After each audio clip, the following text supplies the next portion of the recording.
எல்லாருக்கும் வணக்கம். உங்களுக்காக சொல்லிட்டு இருக்க என்னுடைய பெயர் இந்து. எல்லாரும் நல்ல உடல் நலத்துடனும் மனமகிழ்ச்சியுடனும் இருக்கணும். வாங்க நம்ம பெட்டகத்துல நடுநிசியாளர்கள் கதையினுடைய 5வது பாகத்தை பார்க்கலாம். கான்ஸ்டபிள் ராமமூர்த்தி கல் எறிஞ்சு மண்டையில அடிபட்டு கீழே போய் விழுந்தவன் தட்டு தடுமாறி மேல எந்திரிச்ச உடனே கோவத்தை ராமமூர்த்தி கிட்ட காட்டல. எந்திரிச்ச வேகத்துல மறுபடி ஒரு ஆயிஷா உதைக்க போகவே ராமமூர்த்தி அவனுடைய காலை பிடிச்சு இழுக்கிறாரு. அவன் கீழே விழுகும் பொழுது அவனுடைய கால் பட்டு ராமமூர்த்தியும் விழுந்துடுறாரு. இவன் மறுபடியும் எந்திரிச்சு போய் ஆயிஷாவை தான் தாக்க போனானே தவிர ராமமூர்த்திய கவனிக்கவே இல்லை. ராமமூர்த்தி வேகமா எந்திரிச்சு பக்கத்துல ஏதாவது இருக்கான்னு தேடி பார்க்க ஓரமா ஒரு குச்சி கிடக்கவே அதை எடுத்து அதில் இருக்கக்கூடிய இலை எல்லாத்தையும் வேக வேகமா பிடுங்கி போட்டுட்டு அவனை ஓங்கி ஒரு அடி அடிக்கிறாரு. அடிச்சவரு, எம்மாடி நீ வேகமா ஓடிப்போமா சார், நீங்க இப்படி மாட்டிக்கிட்டீங்களே சார். எம்மா எனக்கு எந்த பிரச்சனையும் இல்லை, குற்றவாளியை பிடிக்கிறதே எங்களுடைய வேலையே, ஆனா இன்னொட்டா உன்னை கொன்னே போடுவான், நீ கிளம்புமா அப்படின்னு சொன்னது மட்டும்தான். கோவப்பட்டவன் வெறியோட வந்து ராமமூர்த்தியினுடைய குரவழியை பிடிச்சு இருக்க ஆரம்பிக்கிறான். கையில இருந்த குச்சியை வச்சு அவர் எவ்வளோ அடி அடிச்சோம் அவன் கையை விடுற மாதிரி தெரியல. ஆயிஷா தேடி பார்த்து பெரிய கல்லை ஒன்று எடுத்து கொண்டாந்து அவன் கை மேலே போட திரும்பினவன் ஆயிஷாவை பார்த்து, என்ன ஆயிஷா, நீ ஏன் இப்படி பண்ணலாமா? நம்ம ரெண்டுத்துக்குள்ள என்ன இருக்குன்னு உனக்கு தெரியவே தெரியாதா? ஏன் ஆயிஷா இப்படி பண்ணுற? நீ என்ன இப்படி பண்ணா என்னால் தாங்கிக்க முடியுமா? இவன் யார் இந்த கிழவன்? இவனுக்காக என்ன அடிக்கிற? இப்போ கூட ஒன்றும் இல்லை ஆயிஷா, நீ நாளையிலேருந்து 6 மணிக்கெலாம் வீட்டுக்கு போயிரு. இனிமேல் நீ 6 மணிக்கு மேலே இங்கே இருக்க வேண்டாம், சரியா? சொல்லிக்கிட்டே அவன் பக்கத்தில் போக ஆயிஷா பயந்து போய், சார் ப்ளீஸ் சார், எப்படியாவது நீங்கள் இங்கேருந்து போயிருங்க சார். ஏம்மா என்னம்மா உளர்ற? நான் ஒரு போலீஸ்காரன், மக்களை காப்பாற்றுறது எங்களுடைய வேலை. நான் தப்பிச்சுக்கிட்டு உன்னை மாட்டி விட சொல்கிறியா? இவன் என்னன்னாலும் என்னை விட மாட்டா சார், நீங்கள் வேணா ஏதாவது பண்ணி சும்மா வளரிட்டு இருக்காதம்மா, நான் பார்த்துக்கிறேன். சடனாக திரும்பினவன் ராமமூர்த்தியை பார்த்து, என்ன பண்ணுவ? அவளை காப்பாத்துறியா? எப்படி காப்பாத்து? கரெக்டாக திரும்பி பேசும் பொழுதே அவனுக்கு பின்னாடி இருக்கக்கூடிய ஆயிஷா மெல்ல மெல்ல நகர ஆரம்பிக்கிறா. ராமமூர்த்தியுமே கையில் லைட்டாக சிக்னல் காமிக்க அதை பார்த்துட்றான். பார்த்த அடுத்த நிமிஷம் அவருடைய வலது கையை பிடிச்சு முறுக்குறான். வழியில் அவர் துடிக்க ஆரம்பிக்கிறாரு. கீழே குமிஞ்சு கல் எடுக்கலாம்னு நினைக்கும் பொழுது அவருடைய இன்னொரு கையுமே அவன் பின்பக்கமாக முறுக்கி கத்துறாரு ராமமூர்த்தி. ராமமூர்த்தியினோட அலல் சத்தம் வெளியில் வர ஆரம்பிக்கும் பொழுது தான் பேக்கெட்டில் இருக்கக்கூடிய கர்ச்சீஃப் ஒன்றை வேகமாக எடுத்து அவருடைய வாய்க்குள்ளே வச்சிட்றான் அந்த ஆள். அதுக்கு மேலே ராமமூர்த்தினால எதுவுமே பேச முடியல. கரெக்டாக அதே நேரத்தில் ஆயிஷா வேகமாக போய் யாரையாவது கூட்டிகிட்டு வந்துடலான்னு சுற்றி முத்தியும் பார்க்குறான். அன்னைக்குன்னு பார்த்து யாருமே நின்றுட்டு இல்லை, எல்லாரும் வண்டியில் போக வரந்தா இருக்கிறாங்க. அவளும் எவ்வளோ வண்டியில் கையை காமிச்சா. கரெக்டாக அதே நேரத்தில் ஒரு புல்லட் ஒன்று வேகமாக வரவே அந்த புல்லட்டை பார்த்துட்டு ஆயிஷா, சார் எப்படியாவது அங்கே ஒரு கான்ஸ்டபிள் இருக்கார் சார், அவர் வந்து காப்பாற்றுங்க சார். நான் சப் இன்ஸ்பெக்டர் தாம்மா, எங்கே இருக்கார் அவர்? வண்டியிலேருந்து வேகமாக இறங்கின பிரபு பின்னாடி போய் பார்க்க ராமமூர்த்தியோட கையை முறுக்கிட்டு இருக்கிறவனை பார்த்துட்டு ஓங்கி பின்னாடி ஒரு உதைக்கிறாரு. உதைச்ச அடுத்த நிமிஷம் அவன் போய் கீழே விழுந்துடுறான். கோவத்தில் வயிற்றுல 2 கையில் 2 பலமாக விழுகுது. சுற்றி முத்தியும் பார்க்க அங்கே ஒரு குச்சி கடக்கவை அதை எடுத்து அவனை போட்டு பலமாக அடிக்கிறாரு. அதுக்குள்ளே ஆயிஷா ராமமூர்த்தியோட கையை பிடிச்சு தேய்ச்சி விட ஆரம்பிக்கிறா. ஏன் சார், வலிக்குதா சார்? பரவாயில்லம்மா, எங்கள் அப்பா வயசு சார், உங்களுக்கு இப்படி போட்டு பண்ணுறானே சார், பரவாயில்லம்மா, அது எங்கள் கடமை தானம்மா. அதுக்கு மேலே ராமமூர்த்தியை பண்ணதை பார்த்த உடனே பிரபுவுக்கு அப்படி ஒரு கோவம். அவனும் முடிஞ்ச அளவுக்கு அவனை போட்டு அடி அடி நடிச்சுட்டு சட்டையை பிடிச்சி தூக்குறாரு. தூக்குன உடனே ஃபோன் பண்ணி 5 நிமிஷத்தில் கான்ஸ்டபிள் ஒருத்தர் வர ஜீப் எடுத்துகிட்டு வந்து அவனை ஸ்டேஷனுக்கு கூட்டிகிட்டு போகிறாங்க. ஆனால் போகிறதுக்குள்ளே பிரபு கிட்ட பயங்கரமான அடி வாங்கிட்டான்.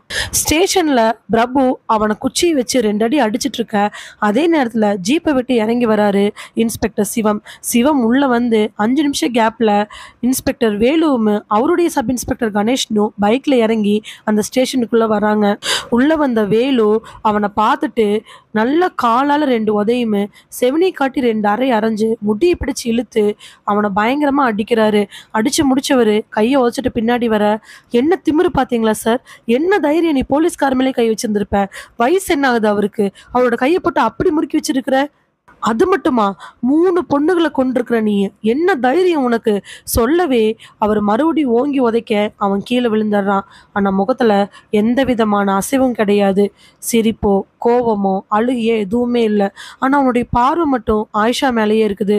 ஆயிஷா அப்பப்போ அவனை பார்க்க பயப்பட அப்படிங்கிற மாதிரியே நிற்கிறா. வேலு சிவத்துக்கிட்ட வந்து, சார், கான்ஸ்டபிள் ராமமூர்த்தி எப்படி இருக்கிறாரு? நல்லா இருக்கிறாரு. இடது கையில் 2 விரல்களில் ஃபுல் ஃப்ராக்சரு, மற்றபடி வலது கையுமே இடது கையும் லைட்டாக சுளுக்கி இருக்குது. ட்ரீட்மெண்ட் எடுத்துக்கிட்டு இருக்கிறாரு. ஏற்கனவே அவருக்கு பிபி, சுகர்லாம் இருந்ததுனால அதிகமாக ஷூட் அவுட் ஆயிடுச்சு. ஐசியூவில் தான் வச்சிருக்கிறாங்க.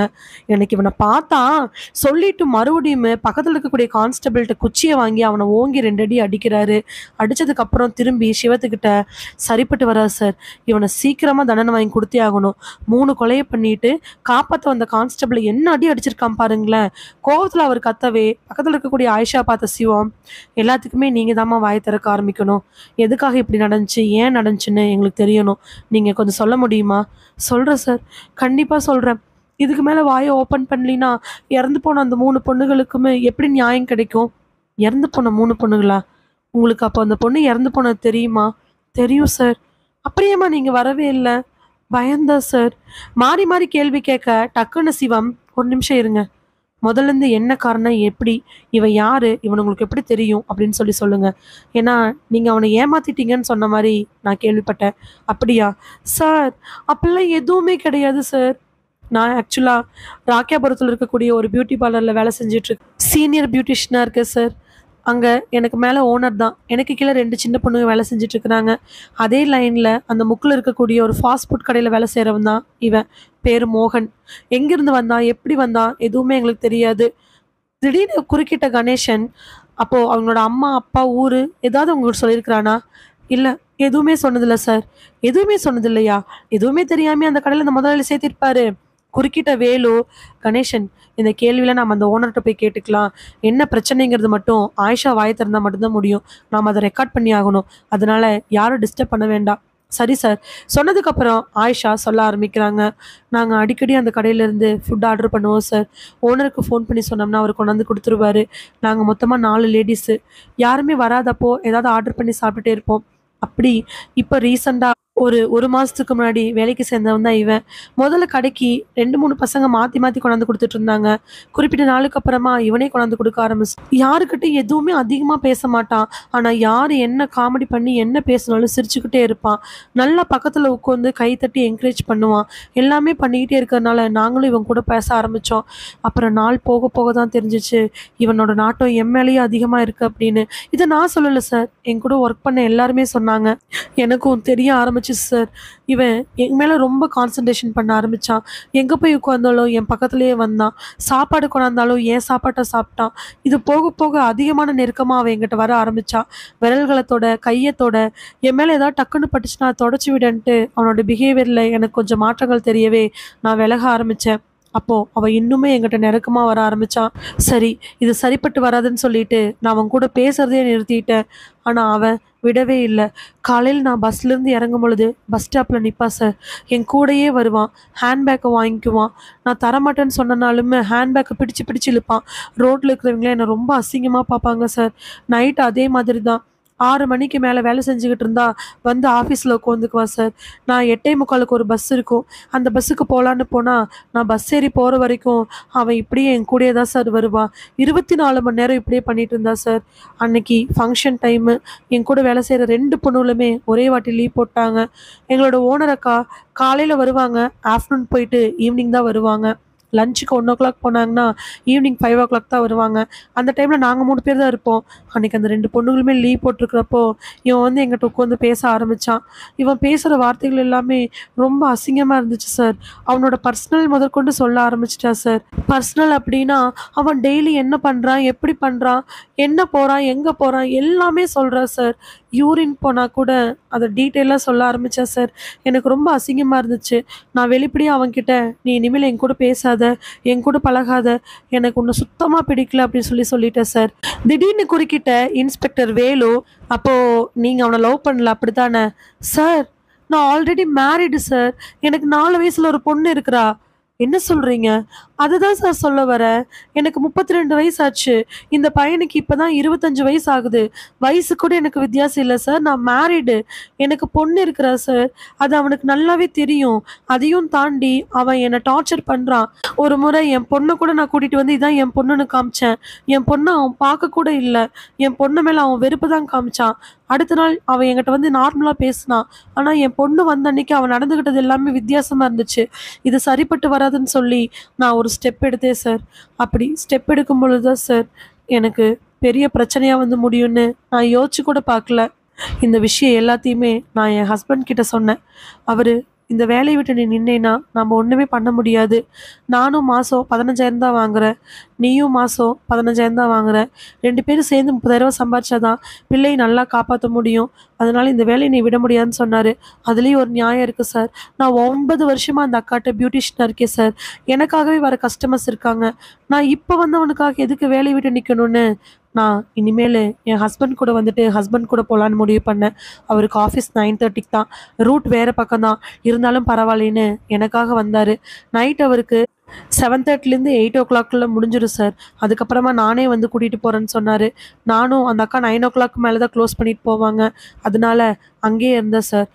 நாள் காலையில் அவர் கொண்டாந்து விட்டுட்டு போனப்போ அவனுடைய பிஹேவியரே சுத்தமாக மாறி போச்சு. வேகமாக வந்தவன், யாரவன்? என் வீட்டுக்காரரு. எதுக்காக வந்து கூட்டிட்டு போகிறான்? ஏய், என்ன பைத்தியமா நீ? என் ஹஸ்பண்ட் என்ன வந்து விட்டுட்டு போகிறாரு, உனக்கு என்ன? அதெல்லாம் கூடாது, நீ இனிமேல் வராத, நீ பஸ்லேயே வா அப்படின்னு சொல்லி கத்த ஆரம்பித்தா சார். நைட் இதே மாதிரி போயிட்டுருக்க அவன், எதுக்கு நீ நைட் இப்படி பண்ணுற? நைட்டு நீ ஒன்றும் பார்க்க வேண்டாம், நீ 6 மணிக்கெலாம் வீட்டுக்கு போ. 6 மணினா நீ நேரமாக பெறுவில்ல? அப்படி இல்லை, நான் 8:30 மணி வரைக்கும் இருந்தாகணும். எனக்கு இருட்டுனா பயம். எங்கள் வீட்டுக்காரர் வந்து கூட்டிகிட்டு போகிறாரு, உனக்கு என்ன? இருட்டுனா பயம்னா நீ 6 மணிக்கே போ. 6 மணினா அவன் வந்து உன்னை கூட்டு போகணுங்கிற அவசியம் இல்லைல்ல. இப்படி தான் சார் ஒவ்வொரு நாளும் 6 மணி ஆனால் என்னை வா கிளம்பு கிளம்புன்னு டார்ச்சர் பண்ணுவேன் சார். ஆனால் வேலைக்கு போயிட்டு வர கஸ்டமர்ஸ் எல்லாருமே ஈவினிங் மேலே தான் த்ரெட்டிங்லாம் பண்ண வருவாங்க. இப்படியே பிரச்சனை போயிட்டுருக்க அடிக்கடி அவன் கோவப்பட்டு அதை உடைக்க இதை உடைக்க, ஒரு சில நேரங்களில் கையில் பாருங்கள் சார், ஏன் முன்னாடியே பிளேட் எடுத்து கிழிக்க, அவன் உடம்புல கிழிக்கன்னு இப்படி பண்ண ஆரம்பிச்சிட்டேன் சார். இப்போது ஒரு 4-5 நாளைக்கு முன்னாடி இருந்து அவன் ரொம்ப சைக்கோ மாதிரி நடந்துக்கிறான் சார். கத்துறது பேசுறதெல்லாம் பயமாக இருக்குது. நான் அதனாலேயே 7 மணிக்கெலாம் கிளம்பி போகலான்னு முடிவு பண்ணி போனேன் சார். அவன் என்னைக்கெல்லாம் வந்து என்கிட்ட பிரச்சனை பண்ணுறானோ அன்னைக்கெல்லாம் எனக்கும் அவனுக்கும் பயங்கரமான ஆர்கியூ. எனக்கு கல்யாணம் ஆயிடுச்சு, குழந்தை இருக்கு, என்னை விட்டு எனக்கு நீ வேண்டாம், எனக்கு உன்னை சுத்தமாக பிடிக்கல, நீ என் தம்பி மாதிரி நான் எவ்வளவோ சொல்லுவேன் சார். எனக்கும் அவனுக்கும் பயங்கரமான ஆர்கியூ ஆகும் சார். அப்படி தான் ஒரு நாள் எனக்கும் அவனுக்கும் பயங்கர பிரச்சனை ஆயிடுச்சு. நான் அவனை ஓங்கி அரைஞ்சிட்டேன். இங்கே பாரு, இனிமேல் நான் நைட் தான் போவேன். ஏன் 8:30 மணி இல்லை, 9 மணிக்கு கூட நான் போவேன். அதை பற்றி நீ என்னை கேட்கணுங்கிற அவசியம் கிடையாது, அது என்னுடைய இஷ்டம் அப்படின்னு சொல்லிட்டு போயிட்டே சார். அடுத்த நாள் காலையில் பஸ்லேருந்து கீழே இறங்கி வந்தேன் சார். வேகமாக என்கிட்ட ஒடியாந்தா சார். ஒடியாந்தவன் காலைல எந்திரிச்சிலேருந்து என்ன பண்ணேன்னு சொல்லிட்டு திடீர்னு என்கிட்ட, நான் ஒரு பொண்ணை கொண்டுட்டேன் தெரியுமா அப்படின்னு சொன்னா சார். எனக்கு தூக்கி வாரி போட்டுச்சு. என்ன உளர்ற? ஆமாம், நேற்று நீ எங்கிட்ட சண்டை கட்டிட்டு போனியா, எனக்கு ரொம்ப கோவம் வந்துச்சு. என்ன பண்ணுறதுன்னு தெரியாமல் இங்கேருந்து அப்படியே நடக்க ஆரம்பிச்சேன்னா எங்கே போகணுன்னே தெரியல. அப்போ டக்குன்னு பார்க்குறேன், ஒருத்தி நைட்டு 9:30 மணிக்கு தனியாக நின்று எவன் கூடயே ஃபோன் பேசிகிட்டு இருக்கிறா. 9:30 மணிக்கு அவளுக்கு என்ன வேலை? வேலையை முடிச்சுட்டு 6 மணிக்கு போக வேண்டியதானே? பாரு, நீ நான் சொன்னங்கிறக்காக தானே இப்போல்லாம் 7 மணிக்கு போயிடுற. அவன் மட்டும் எதுக்கு 9:30 மணிக்கு நிற்கிறா? பார்த்தேன், அப்படிப்பட்டவ எதுக்கு இருக்கணும்னு சொல்லிட்டு அவள் வயிற்றுலேயே 4 உதச்சு மூஞ்சில் ஒரு உதைச்சேன். சுருண்டு கீழே விழுந்தா. செத்து போயிட்டான்னு நினைக்கிறேன். சாதாரணமாக சொன்னா சார். எனக்கு அப்படியே தூக்கி வாரி போட்டுச்சு. என்ன பண்ணுறதுன்னு தெரியாமல் எதுவும் பேசாமல் போயிட்டேன் சார். அதுக்கப்புறம் ஒரு நாள் நல்லா நார்மலாக தான் சார் போச்சு.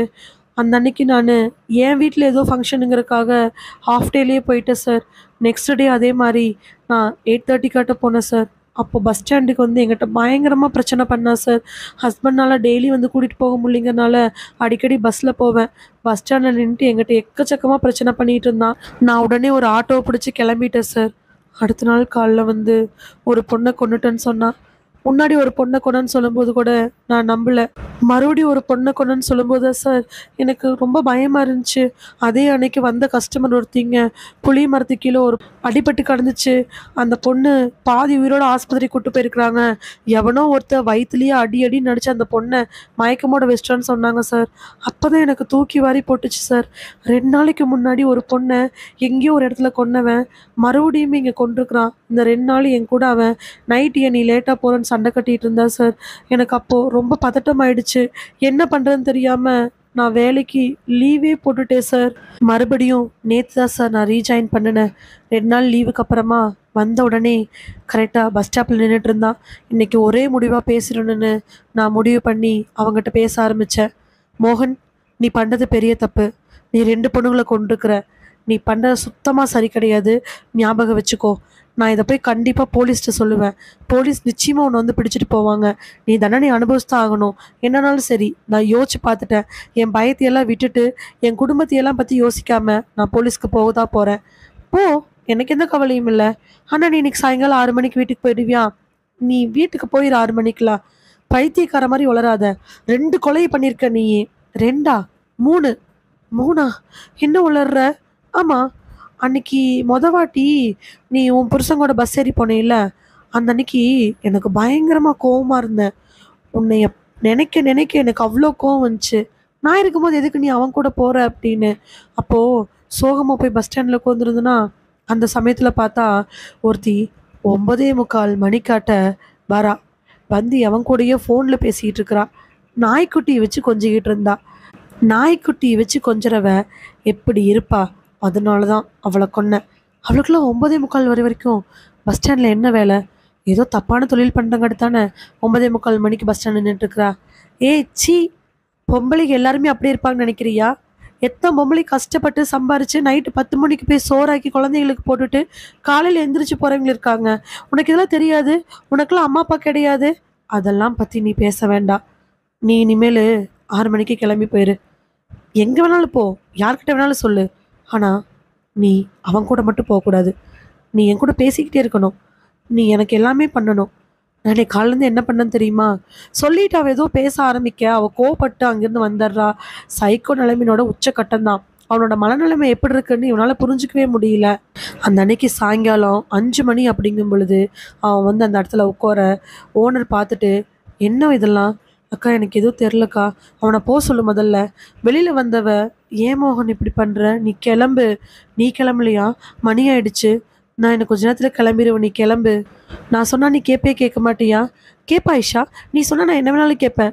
நான் இன்னும் கொஞ்ச நேரத்தில் கிளம்பிடுவேன், நீ கிளம்பு அப்படின்னு சொல்லி அவனை சமாதானப்படுத்தி அனுப்பினேன் சார். அதனால தான் ரொம்ப பரபரப்பாக அவன் என்னை பார்த்துடக்கூடாதுங்கிறதுக்காக நான் கிளம்பிட்டேன். ஹஸ்பண்டுக்கு கால் பண்ணேன், அவர் வர்றதுக்கு லேட் ஆகும்னு சொன்னார். வேறு வழி இல்லாமல் ஆட்டோ பிடிச்சி கிளம்பிட்டேன். இன்றைக்கும் அதே மாதிரி தான் சார் நடந்துச்சு. அதனால தான் சார் நான் ரொம்ப வேகமாக கிளம்புனேன். அவள் எல்லாமே சொல்லி முடிச்சதுக்கப்புறமா சிவம், ஏம்மா இவ்வளோ நடந்திருக்குது, போலீஸ் ஸ்டேஷனுக்கு வரணும்னு உங்களுக்கு தோணவே இல்லைல்ல? சார் அது பெரிய தப்பு தான் சார். அதுக்கு காரணம் நிறையா இருக்குது. வீட்டில் சொன்னால் பெரிய பிரச்சனையாயிடும். ஹஸ்பண்ட்டு சொன்னேன், அவர் அதெல்லாம் வேண்டாம், நீ கம்முன்னு வேறு பக்கம் வேலைக்கு போனார். அதுவும் முடியல சார். இன்னொன்று, இவன் மேலே இருக்கக்கூடிய பயம். போலீஸ்கிட்ட சொல்லி இவன் என்னையும் இல்லை என் வீட்டில் இருக்கிறவங்கள ஏதாவது பண்ணிட்டானா என்ன பண்ணுறதுன்னு தான் நான் அமைதியாக இருந்தேன். என் வேலை செய்கிற இடத்துல இருக்கக்கூடியவங்களை ஏதாவது பண்ணிட்டானா நான் காரணமாயிரவில்ல சார். 2 பக்கம் அலை பாஞ்சிட்டு இருந்துச்சு சார். போலீஸ்கிட்ட சொல்லாமல் வேண்டாங்கும் போது தான் கஸ்டமரு மேலே வந்து பேசிகிட்டு இருக்கும் பொழுது அந்த கடையில் போலீஸ் வாட்ச் பண்ணிகிட்ருக்காங்கன்னு தெரியுச்சு. அப்போ எப்படியாவது இன்ஃபார்ம் பண்ணலான்னு யோசித்தேன். ஆனால் இவன் என்னை கண்கொத்தி பாம்பாக பார்த்துக்கிட்டே இருந்தா சார். சாதாரணமாக எங்கேயாவது வெளியில் வந்தால் கூட இவனுக்கு பயந்துக்கிட்டு போக வேண்டிய சூழ்நிலை ஆயிடுச்சு சார். இன்றைக்கி என்னன்னாலும் பரவாயில்ல, வீட்டில் போய் எல்லாருக்கிட்டையும் பேசி முடிவெடுத்து காலைல அப்படியே ஸ்டேஷனுக்கு போகலாமான்னு யோசிச்சுட்டு இருக்கும் பொழுது தான் இந்த மாதிரி நடந்துருச்சு சார். ஆயிஷா கிட்ட எல்லா விதமான கேள்விகளும் கேட்டு எல்லாத்தையும் வாக்குமூலமாக வாங்கிட்டாங்க. மோகன் கிட்ட எவ்வளோ தூரம் கேட்டோம், அவன் ஒரு வார்த்தை கூட வாயை ஓப்பன் பண்ணி பேசவே இல்லை. அவன் ஒர்க் பண்ண இடத்துல, அவன் இருக்கக்கூடிய இடத்துல எல்லாத்தையுமே சுத்தமாக இன்வெஸ்டிகேஷன் பண்ணிட்டாங்க. ஆயிஷா மேலே இருக்கக்கூடிய தீவிரமான பாசம், ஆயிஷா மேலே இருக்கக்கூடிய வெறி தான் அவன் 3 கொலைகளை பண்ண வச்சிருக்குது. ஒன்று கிடைக்கல அப்படிங்கும் பொழுது பக்கத்தில் இருக்கக்கூடிய பொருளை தூக்கி போட்டு உடைக்கிற மாதிரி தான் மோகனுடைய மனநிலை. ஆயிஷா தான் பேச்சை கேட்கல, யார் கூடயே வண்டியில் போகிறா அப்படிங்கிறது தான். அந்த நேரத்துக்கு நைட் டைமில் போயிட்டுருக்கக்கூடிய பெண்கள் மேலே வந்த கோவம். வாட்டி ஆயிஷா கூட சண்டை வரும் பொழுது தான் ஆயிஷா போனதுக்கப்புறம் பஸ் ஸ்டாண்டில் தான் வேலையை லேட்டாக முடிச்சுட்டு போன வானதி மேலே கோவப்பட்டு ஒரு நாய்க்குட்டியை வச்சு வானதியை கொண்டிருக்கிறான். அடுத்த நாள் ஒரு நாள் கழிச்சு இதே மாதிரி ஆயிஷா கூட ஏற்பட்ட சண்டையினால தான் அவன் கோவப்பட்டு அங்கிருந்து வேகமாக நடக்க ஆரம்பித்து திக்கு தசை கூட தெரியாமல் ஒரு இடத்துக்கு போய் நின்றுக்கிறான். அப்போது மணி 9:15 மேலே அந்த இடத்துல நின்றுக்கூடிய சரண்யாவை பார்த்த உடனே இவனுக்கு மனசுக்குள்ள கோவம். ஃபோனை எடுத்து அவள் பேச பரபரப்பாக நிற்க இது அவனுக்கு உறுத்தவே அவன் சரண்யாவை கொண்டிருக்கிறான். மறுபடியும் 2 நாள் கழிச்சு ஆயிஷா வந்து தான் பேச்சை கேட்க மாட்டேங்கிறான் அப்படிங்கிற வெறியில் அங்கே இருக்கக்கூடிய ரம்யாவை துணிக்கடையில் வேலை செஞ்சுட்டு வரும்போது ஃபாலோ பண்ணிட்டு வந்து அவளை 2 கிலோமீட்டர் தள்ளி இருக்கக்கூடிய மரத்தடி வரைக்கும் துரத்திட்டு போய் உயிரை எப்படியாவது காப்பாத்திக்கலாம்னு நினைச்சவளை அங்கேயும் போய் அடிச்சிருக்கிறான். அதுக்குள்ள அவளுடைய சத்தம் அதிகமா இருக்கவே விட்டுட்டு போயிட்டான். எல்லார்ட்டையுமே இன்வெஸ்டிகேஷன் முடிஞ்சு அவனை பத்தின டாக்குமெண்ட்ஸ் எல்லாமே கோர்ட்ல சப்மிட் பண்ணப்பட்டு அவனுக்கான தண்டனைகள் வாங்கி கொடுக்கப்படுது. மனதால பாதிக்கப்பட்டிருக்கிறான் அப்படிங்கறனால 1 மாசம் மட்டும் அவனை செக்அப் பண்ணி அவனுக்கு ப்ராப்பரா ட்ரீட்மெண்ட் கொடுக்கதா இல்லையான்னு முடிவு பண்றேன்னு தள்ளி வச்சிருந்தாங்க. இருந்தாலும் அவனுக்கான தண்டனைகள் கொடுக்கப்பட்டுச்சு. சுத்தி வளைச்சு பார்க்கும் பொழுது இதுக்கெல்லாம் காரணம் எதிர்பார்ப்பும் கோபமும் தான். எதிர்பார்ப்பு அதிகமாகி அது கிடைக்காத பொழுது கோபம் ஒன்று வரும். அந்த கோபத்தை கட்டுப்படுத்த தெரிஞ்சவங்களால மட்டும்தான் அடுத்து மூவாய் போக முடியும். இல்லை எனக்கு அது கிடைக்கல, எனக்கு அது கிடைச்சே ஆகணும் அப்படிங்கும் பொழுது வரக்கூடிய கோபம் ஒருத்தனை எப்படி வேணாலும் மாற்றும். அப்படிங்கிறதுக்கு இதுதான் ஒரு எடுத்துக்காட்டு. மனம் தெளிவாக இருக்கிறவன் கண்டிப்பா எவ்வளோ பெரிய விஷயங்களா இருந்தாலும் அதை ஏத்துக்கிட்டு அதை சரியான வழியில தனக்கேத்த மாதிரி மாத்தி பிறருக்கு எந்த தீங்கு இல்லாம நடந்து போயிடுவான். அதுவே ஒரு விஷயத்த கூட தெளிவா எடுக்க முடியாம எதுக்கு எடுத்தாலும் எடுத்தோம் கவுத்தோன்னு முடிவு பண்ணி கோபப்பட்டு ஒரு விஷயம் கிடைக்கலன்னொன்னையுமே அதுக்கு சம்பந்தப்பட்ட பொருளையோ இல்லை வேற ஒரு பொருளையோ பழி வாங்கியோ உடைச்சோ இல்லை கொன்னோ பண்றவங்க மனதால நிச்சயமா பாதிக்கப்பட்டவன் தான். எந்த சூழ்நிலையிலும் தெளிவான முடிவு வேணும் அப்படிங்கிறது உண்மை. கோர்ட்ல எல்லாமே சப்மிட் பண்ணப்பட்டு டாக்குமெண்ட்ஸ் எல்லாமே ஃபைல் பண்ணி எல்லா விதமான விஷயங்களும் முடிஞ்சதுக்கு அப்புறமா அதுலேருந்து வெளியில வராங்க இன்ஸ்பெக்டர் வேலுவும் இன்ஸ்பெக்டர் சிவமும். அங்க இருக்கக்கூடிய மரத்துக்கு கீழே ஃபைலை வச்சுட்டு இருக்கக்கூடிய கணேஷோட முகத்துல அப்படி ஒரு கோபம். அந்த ஃபைல் இருக்கக்கூடிய பேப்பரை ரொம்ப வேகமா வச்சு அடுக்கிட்டு கிடக்குறாரு. அதுல இருக்கக்கூடிய நூலை வேகமா கட்டுறாரு. அவருடைய முகத்தில் இருக்கக்கூடிய கோபம் நல்லாவே தெரியுது. அந்த ஃபைல் இருக்கக்கூடிய பேப்பர்ஸை கசாமுசான்னு எடுத்து கையில இருக்கக்கூடிய நூலை வச்சு அந்த பஞ்ச் பண்ண இடத்துல போட்டு அந்த ஃபைலை டைட்டா கட்டி அந்த ஃபைலை தூக்கி பக்கத்துல இருக்கக்கூடிய பைக் மேல எறிகிறாரு. எரிஞ்சதுக்கு அப்புறமா பைக்கை ஓங்கி ஒரு குத்து குத்திட்டு அவர் கையை இறுக்கி மூடிட்டு ஒரு மூச்சு இழுத்துட்டு நிக்கிறாரு. பக்கத்துல வந்து இன்ஸ்பெக்டர் சிவமும் வேலுவும் அவரை பார்த்துட்டு என்னாச்சுன்னு கேட்க, இல்ல சார், அப்பளையாரு இந்த ஃபைலில் பஞ்ச் பண்ண இடத்துல நூலை போட்டு கட்டலான்னு நானும் ட்ரை பண்ணுறேன் சார், என்னால் முடிய மாட்டேங்குது, காற்று இப்படி அடிச்சுக்கிட்டே வந்துட்டு இருக்குன்னா என்ன சார் பண்ண முடியும், அதுக்காகவா இவ்வளோ கோவப்பட்டீங்க? சிவம் கேட்ட உடனே, சார் இருக்கிற ஃபைலில் இருக்கக்கூடிய பேப்பர்லாம் பறந்து போச்சுன்னா எங்கே சார் போய் என்ன எடுக்கிறது, எனக்கு அவ்வளோ கோவம் வருது சார். சிரிச்ச சிவம், கணேஷ், அன்னைக்கு ஹாஸ்பிட்டலில் நீங்கள் என்னை பார்த்து ஒரு கேள்வி கேட்டீங்கல்ல, இந்த விஷயத்துக்கெல்லாம் கோவப்படுவாங்களா அப்படின்னு தெரியுதா? சார் அது வந்து சாதாரணமாக பஞ்ச் பண்ண இடத்துல ஃபைலை நூலை போட்டு கட்ட முடியலைங்கும் போது உங்களுக்கு இவ்வளோ கோவம் வந்து அதை கட்டி முடித்த உடனே தூக்கி எறிஞ்சு பைக்கை ஒரு குத்து குத்துறீங்க. இந்த விஷயத்துக்கு கோவப்பட்டிருக்கலாமா, பட்டிருக்க கூடாதா? சார் ஆனால் என்னுடைய இடத்துல உங்களுடைய இடத்துல இருந்து பார்த்துருந்தா தெரிஞ்சிருக்கணும் இல்லையா? இதே மாதிரி தான் குற்றங்களும் நடக்குது. கொஞ்ச நேரம் பொறுமை இல்லாமல் சாதாரண விஷயத்துக்கு பட்ட கோவம் தான் பல கொலைகளுக்கு காரணம். அவசரப்பட்டு இதே ஃபைலை அந்த இடத்துல உட்காந்துக்கிட்டு நீங்கள் பண்ணியிருந்தீங்கன்னா இவ்வளோ டென்ஷன் இருந்திருக்காது. அப்போது தெளிவான முடிவெடுத்தோம்னா எந்த தப்பும் நடக்காதுன்னு நான் நினைக்கிறேன். இன்ஸ்பெக்டர் சிவம் சொன்ன வார்த்தையில் இருக்கக்கூடிய அர்த்தம் கணேஷ்க்கு நல்லாவே புரிஞ்சிச்சு. ஒரு நிமிஷ முடிவு என்னைக்குமே முடிவாக அமையாது. அது மேபி முற்றுப்புள்ளியா அமையறதுக்கான வாய்ப்புகள் இருக்கு. சிந்தனை தான் மனிதனுடைய மிகப்பெரிய சக்தி. தெளிவான சிந்தனை தான் மனிதனுடைய மிகப்பெரிய சக்தி. இதோடு இந்த கதை நிறைவடைகிறது. இதே மாதிரி கதைகளை கேட்க மறக்காம சிந்தனை பெட்டகத்துக்கு வாங்க. மறுபடியும் வேறு ஒரு கதையோட உங்களை சிந்தனை பெட்டகத்தில் சந்திக்கிறேன். அது வரைக்கும் நன்றி. மகிழ்வித்து மகிழ்ந்திருங்கள்.